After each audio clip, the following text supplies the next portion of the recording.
From Kareem Abdul-Jabbar and Bill Russell to Patrick Ewing and Nikola Jokic, we've been blessed to see some outrageously amazing centers ply their trade in the NBA. It's probably the most important position in the sport, as they contribute to offense and defense both. In today's video, we'll look at the greatest 20 centers in NBA history. Without wasting any more time, let's get started. Starting with number 20, Dikembe Mutombo, possibly one of the greatest shot blockers of all time. Mutombo had to be on the list. After all, he still ranks second in blocks and also makes the 20th place statistically for rebounds. There were questions over his scoring, but with 8 All-Stars, Defensive Player of the Year awards, and 2 All-NBA team selections, it's not possible to overlook him. Mutombo's longevity helps his cause too, but unfortunately he retired without a winning ring. After that, at number 19, Nate Thurmond, easily one of the greatest rebounders in the sport's history. Nate Thurmond averaged 14-plus rebounds in 9 out of 14 seasons he spent in the NBA.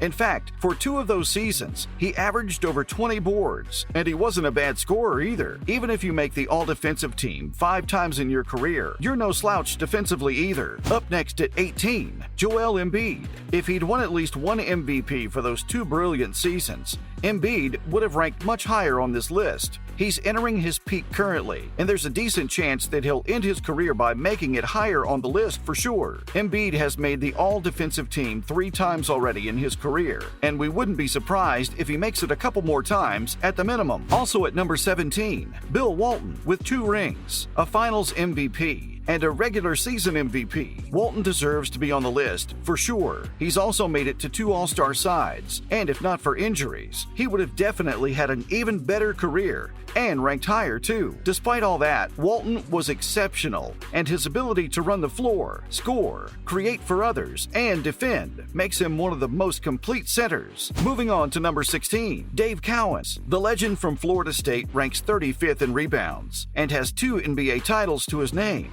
Dave made it to 8 All-Star sides and won an MVP too. If you can average over 15 rebounds for 8 years, then you're definitely in discussions to be on this list. He was unstoppable in his prime and deserves this rank by all means. Then at number 15, Dwight Howard. We're so glad that Dwight Howard got that ring to cap off a really decent career. For someone who's 10th in rebounds and 13th in block shots, Howard truly should be higher on the list. However, he simply wasn't well liked by coaches or teammates, and that's why he missed out on the NBA 75 list. An insane athlete given his massive size, Howard loved finishing alley-oops and blocking shots. Not to forget, at number 14, Willis Reed. People remember Reed for hitting his first 2 shots on a bad thigh after limping onto the court for Game 7 in the 1970 NBA Finals.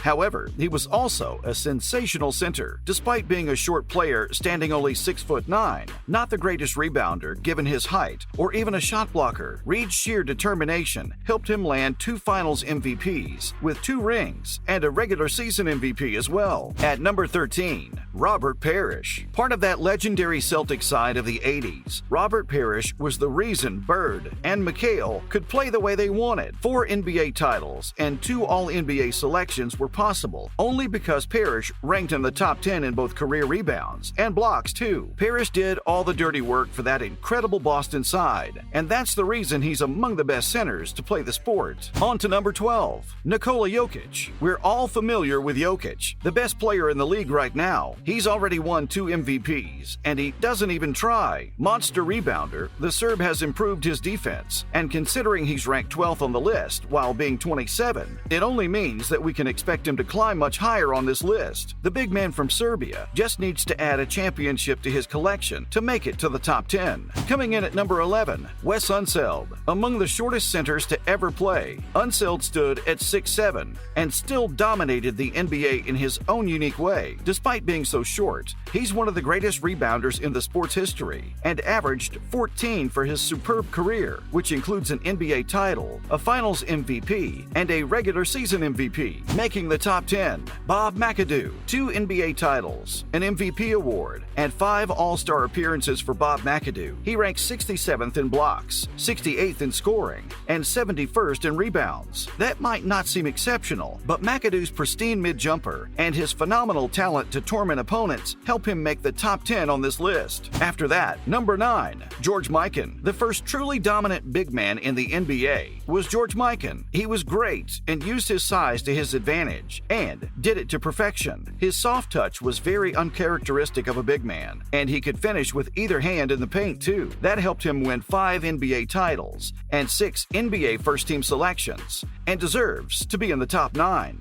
Then at number 8, Patrick Ewing, a legendary big man of the 90s. Ewing was the perfect center. The only blemish on his superb career is the fact that he never won a title, but his great size allowed him to be an insane shot blocker with an extremely effective soft touch. Ewing made it to 11 All-Star sides, along with 7 All-NBA selections, and ranks 7th in blocks in NBA history. He definitely deserves the 8th spot. Up next at number 7, David Robinson. Given the tough physical demands of the NBA, it was insane to see someone as good and fit as David Robinson. He went on to win 2 NBA titles and ranked 6th in block shots and won an MVP award as well. Robinson was an insanely impactful defender, and he was also a high-level scorer who could comfortably defend the rim. At number 6, Moses Malone. This fella is by far the most underappreciated superstar of all time. Malone's one of the most dominant centers to play the sport, and his physical toughness as a rebounder helped him lead the league an astounding 6 times. He ranks 5th in rebounds all time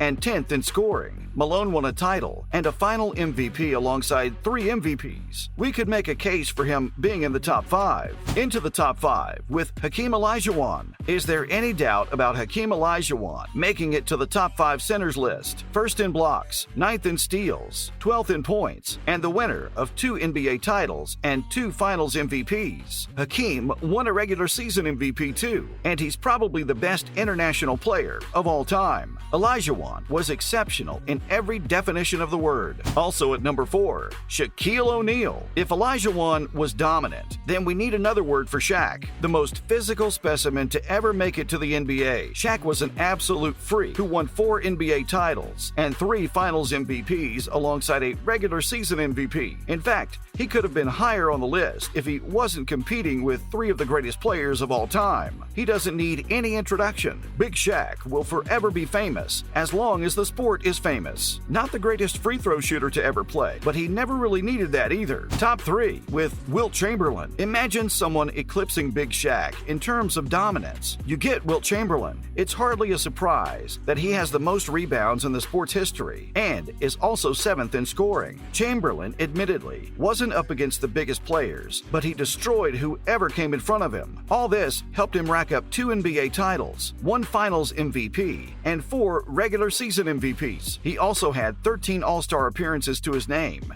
and he deserves to be among the top 3 rebounders of all time. Coming in second, Bill Russell. Bill Russell's been a tough loss for the NBA. There's a reason number 6 was retired league-wide, and his record for the most NBA titles is something that won't ever be beaten. With 11 titles, 5 MVPs, and 2nd in rebounds, Russell is only behind Kareem Abdul-Jabbar in the greatest centers to play the sport. Imagine having more MVPs than all NBA first-team selections. What a player! Finally, at number 1, Kareem Abdul-Jabbar. As if there was ever any doubt about the greatest center to play the sport, he might not be first in GOAT discussions, but the fact that he's up there alongside LeBron and MJ means he's worthy of being the greatest center. The stats speak for themselves. With 6 NBA titles, 2 finals MVPs, 6 regular season MVPs, and 19 All-Star appearances. Kareem also leads the league in scoring and is 3rd in rebounds. Of course, though, he'll probably be 2nd in scoring by the time this new season is over, but it doesn't put a single blemish on his fantastic career. That's a wrap for this video. Which other center deserves to make the list? Let us know in the comments below. Make sure to give this video a thumbs up and subscribe to our channel for more videos like this. See you in the next one.